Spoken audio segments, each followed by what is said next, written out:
What's going on, man? Welcome back to the basement. I'm Ron, and today we're going to go through my 15 must-add players off of waivers for Week 3. I'm a man of the people. All right, I have not showered. I have not eaten breakfast. I have brushed my teeth, and I got right to my desk. We wait to post these until Tuesday morning. Look, I could post them Monday, be one of the first ones to get to the algorithm, maybe get more views, but I'm a man of the people. I want to give the best possible information at all times, so we hold off until the Monday Night Football games to post the waiver wire video. And unfortunately, we had a bunch of injuries. We had the Nick Chubb injury, we had the Jamal Williams injury, which I'm sure probably not covered on a ton of the YouTube videos posted yesterday, of course. So today, we're going to cover those, because I imagine a lot of you guys are scrambling, looking at the YouTube algorithm this morning, and trying to find some waiver wire that covered what happened last night. And that's what we're going to cover today. So, with all that being said, if you enjoy, make sure down below, subscribe, leave a like. Let's go.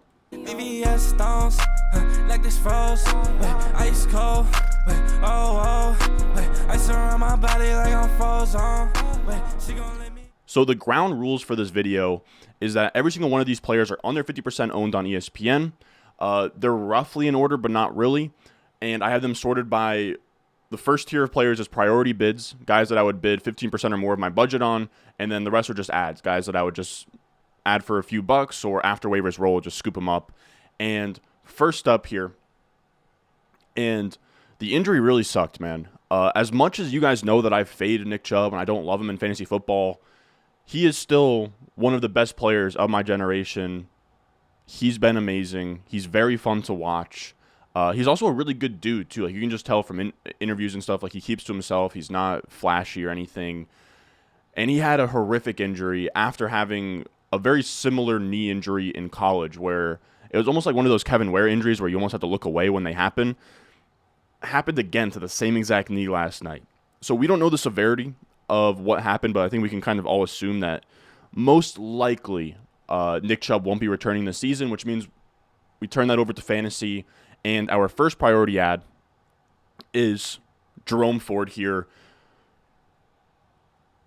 And in Chubb's absence, Ford was an absolute monster. He had 66% of the snaps. I think it could have even been more than 66%, but he had this one like 60-plus yard run, got tackled at the 1 yard line, clearly was gassed, and then Pierre Strong, I think he had 2 snaps there, and one of them he punched it in for a touchdown. But without that, Ford would have been an absolute bell cow last night. He had 16 carries, 4 targets, 24 PPR points.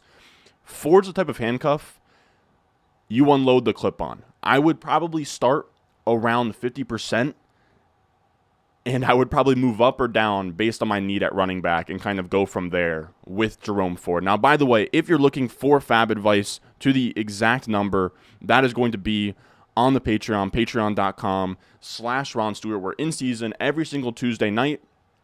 I drop a waiver wire article that has more players than even what are mentioned on this video. We have some bonus players, and I have them all ranked with exact fab recommendations to bid on them in your leagues. On top of that, you get my weekly rankings, my rest of season rankings, my exclusive start-sit streams on Sunday, all of that and more at patreon.com/Ron Stewart. I'll make sure I put a link in the description and in the comment section down below. Now, our next guy we'll talk about here is Zack Moss, who's still another priority ad here. He was going to be my number 1 priority ad until this morning, which, by the way, you can even see the sun coming in. Like, if you're curious, like, what the heck that is, that's just, I'm recording at 9:10 a.m. right now. But we have Zack Moss up next as our second waiver wire ad. We're going to go through around 15 today.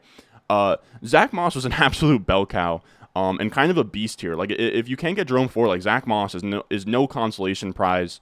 Really, the tricky part with him is that you'll have him for week 3, you'll have him for week 4, and then Jonathan Taylor might be back. But I have seen things been thrown around there that, like, I wouldn't factor this into your Jerome Ford calculation, but, like, maybe the Browns now go try and acquire JT after this Nick Chubb thing. It's super, super out there idea, but JT is still a candidate to be moved or traded. So I don't know that Zack Moss is going to be a 98% snap guy over an entire season, but it could be longer than just 2 weeks depending on kind of what they do with Jonathan Taylor. So something to think about. Zack Moss available in over 65% of leagues here. My second best waiver wire ad. Next up, we have Matt Breida, and it feels like all the top running backs are dropping like flies. It's really sad. We have Saquon Barkley also going down. This is a blurb from 4for4. Jeff Mueller's our injury guy. 4for4 has this article that's behind the paywall, so I hope that they aren't too pressed with me sort of sharing some of these blurbs. But It's called The Training Room, and Jeff Mueller goes through them all and kind of gives you projected timeline and a nice little blurb. It's one of the more like must-read-ish type articles out there. And Saquon Barkley, projected timeline, be back week 4 to 6, so that's missing minimum 1 week, right? Yeah, week 3 he'd be missing all the way out to like week 6. So like 1 to 3 weeks is what he's saying here. His initial thoughts, the mechanism of the injury appeared to be that of a right high ankle sprain, but we have not heard more information as of me writing this. It has been confirmed that he does have an ankle injury, so it is either low ankle or a high ankle. I think since then it's been reported that it was a lateral ankle sprain instead of a high mechanism. I'm not that guy when it comes to injuries, but it seems like it's less severe than more severe, if that makes sense. So I would operate with the assumption of like 2 to 3 weeks, especially with they have a Thursday night game coming up this week against the 49ers. Of course, Saquon's not playing there. But after that, I mean, he's not live to play that next week, but probably the week after that is when it starts to get, Saquon could come back territory. Of note, the Giants play on Thursday night against the 49ers, so it seems unlikely they'll have him back next week. Hopefully he can return for week 4 or 5. So he's actually sort of thinks that week 4 or 5 is in the cards here. But at least for this week, Matt Breida is the next man up. Now, I will say he is 28 years old. He hasn't had 15-plus PPR points since 2021. I would be hesitant to unload the clip on Matt Breida the same way as a Jerome Ford or even a Zack Moss. He's not that level of handcuff where he's like this must start when Saquon is down. 49ers are a brutal matchup. He's splitting this backfield with like Gary Brightwell, who's like kind of a hybrid fullback. Eric Gray, who they drafted, could be in the mix. I would treat him as like an RB3 until Saquon comes back, not this like must-start waiver wire handcuff that you grab. Now, the fourth priority ad, which is rare for me to have a priority ad that is a wide receiver, but we have Tutu Atwell, man. Tutu Atwell is here to stay. Like I don't know what else to say, but he is here to stay. Tutu Atwell, I'm surprised that he's available in over 50% of ESPN leagues, but through 2 weeks, he is the wide receiver 17 in expected points per game. Expected points per game takes into account your targets, your ADOT, your red zone targets. How many points should you have put up? 14.9 expected points per game is crazy. Like, that's right next to Tyler Lockett, Zay Flowers, Deebo Samuel. Like, that's a crazy list to be next to. He's been getting volume. He's wide receiver 15 in points per game. He has back-to-back 15-plus point games here. And the Rams are the 7th pass-happiest team here in neutral scripts. Shout out to Hayden Wings for this. The Rams offense, I don't know what happened this year, but the Rams offense is not messing around, and you're going to want pieces here. And I know that some people have concerns. I don't really have concerns about the Puka Nacua thing that, like, oh, Cooper Kupp's going to come back, Puka Nacua is going to be phased out. He's not. He's going to probably have, like, a Robert Woods type of role, if you guys remember from back in the day when it was Woods, Kupp. I would almost compare Tutu Atwell to, like, that Sammy Watkins role. I'm trying to think. The Rams had Brandon Cooks for a hot second as well. But something like that where I think Tutu Atwell with a 12.8 ADOT, he doesn't really overlap with what Cooper Kupp does. So he's this downfield field stretcher, but also can be a gadgety guy hybrid that is a pretty secure role on this offense. So Tutu Atwell, I don't know what the upside is, but wide receiver 3 flex play for sure moving forward. After that, another priority ad, we have the Saints running backs here. So we had Jamal Williams go down with a hamstring injury, which we've talked with Tom Christ. Shout out him. We have him on by the way, if you haven't checked it out, every Saturday I have on Tom Christ. He is a doctor of physical therapy. He really knows his stuff. We talk every Saturday about all the injuries that have happened and kind of what to expect for the Sunday to kind of figure out what to do with your lineups. And hamstring is a brutal injury to come back from just because, like, the minute you come back, it's just like the re-injury rate is so high with these hamstrings. They just nag for a while.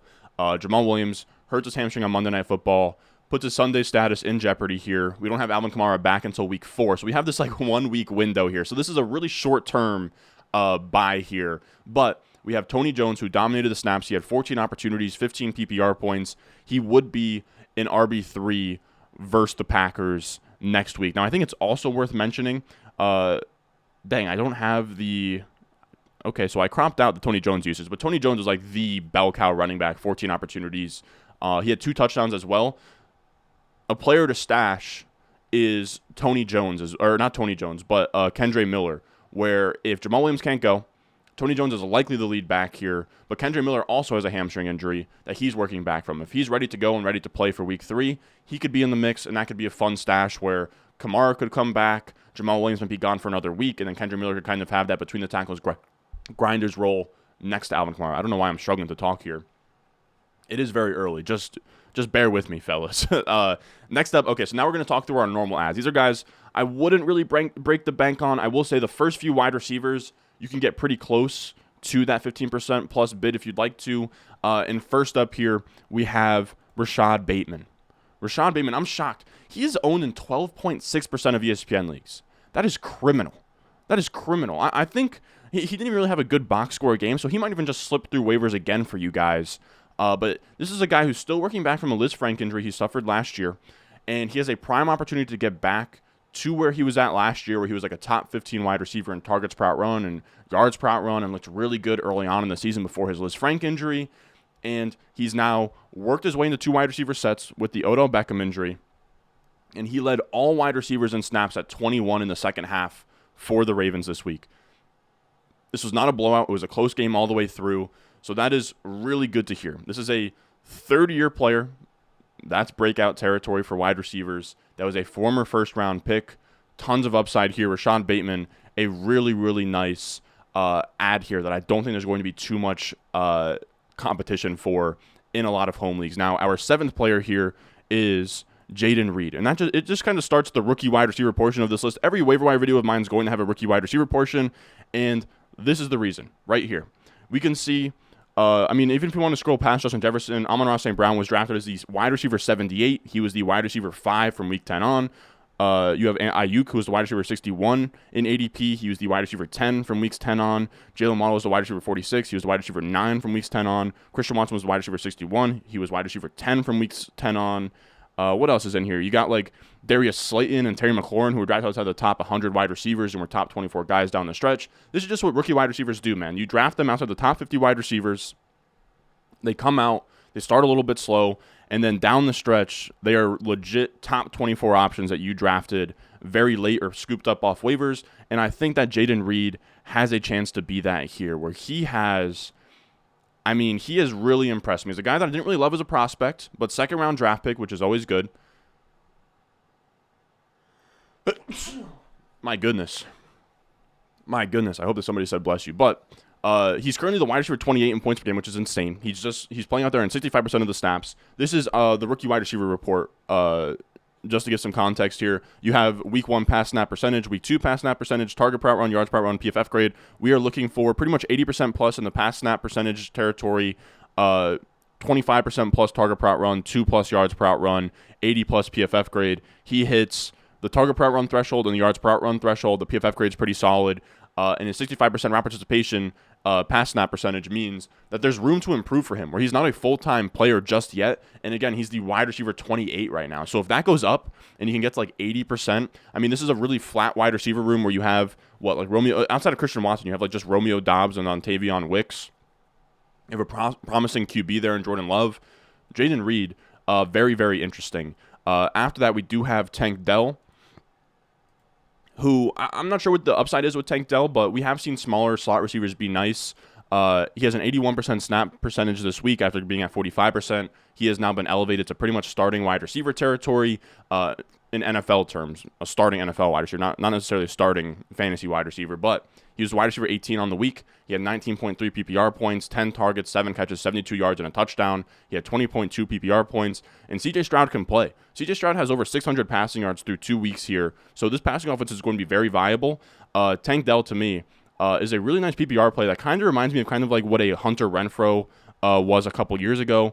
Then we have Marvin Mims, who is more of a stash where, Tank Dell and Jayden Reed are guys who can actually get flexed already, right, where they're already on the field for over 65% of the pass snaps. That's not the case with Marvin Mims.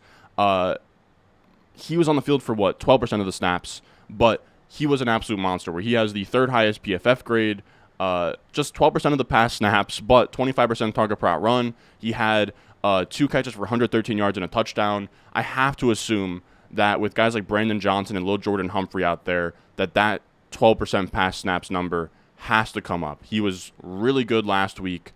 He looks good. I think that is coming for him. And then we have Jalin Hyatt here as our last sort of rookie stash.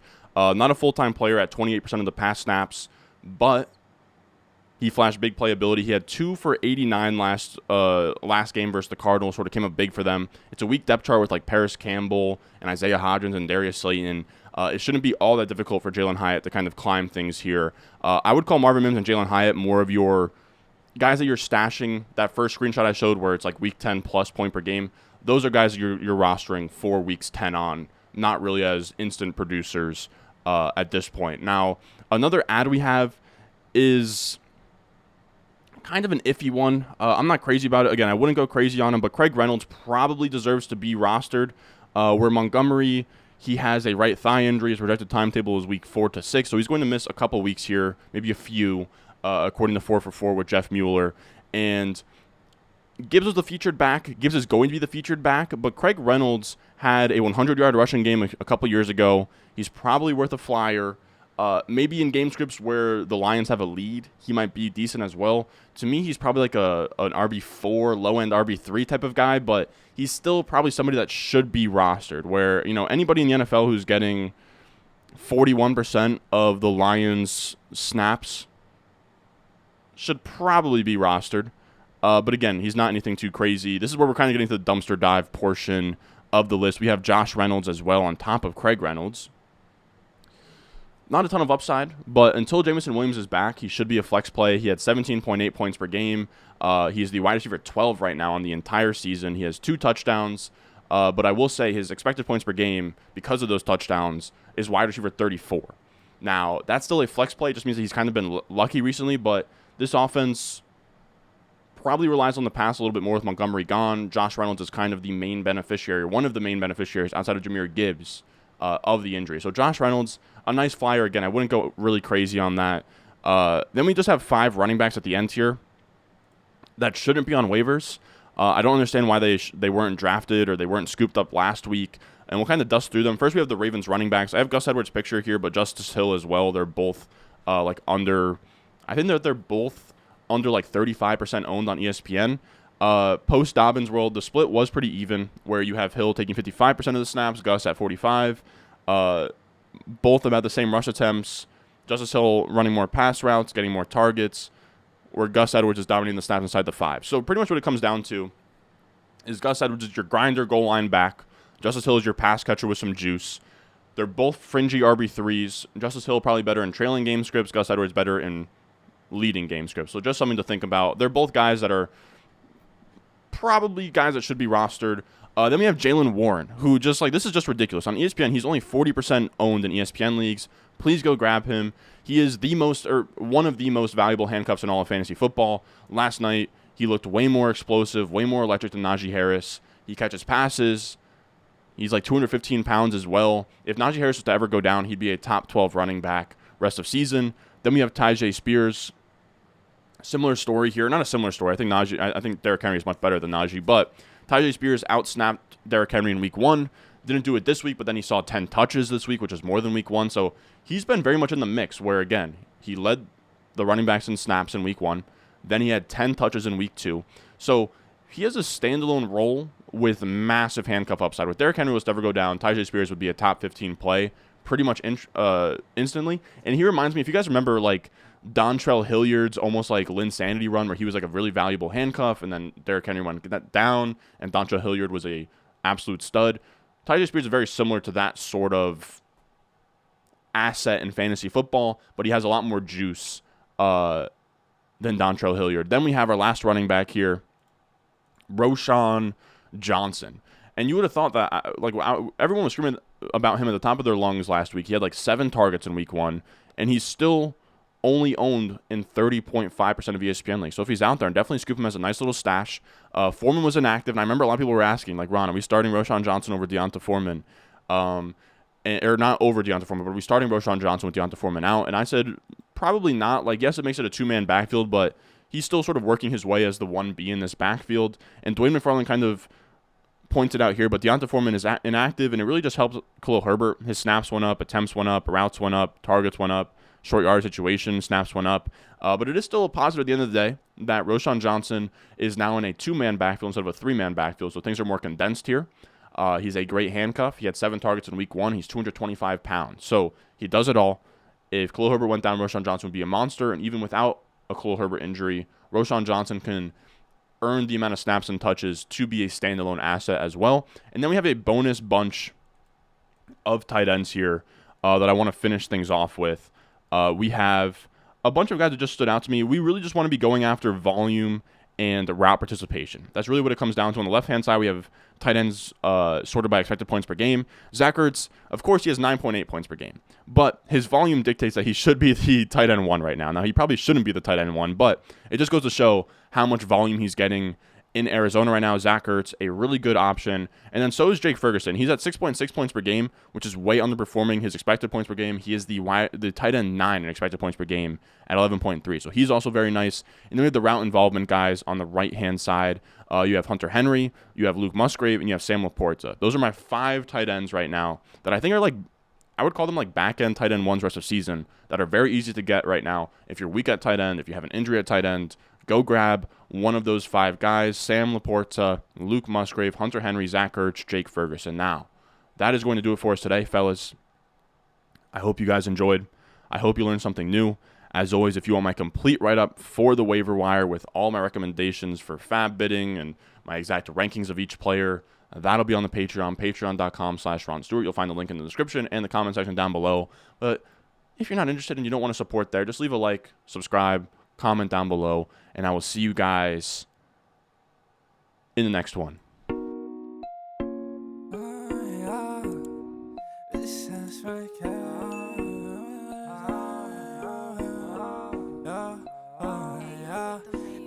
Stones, like this froze, ice cold,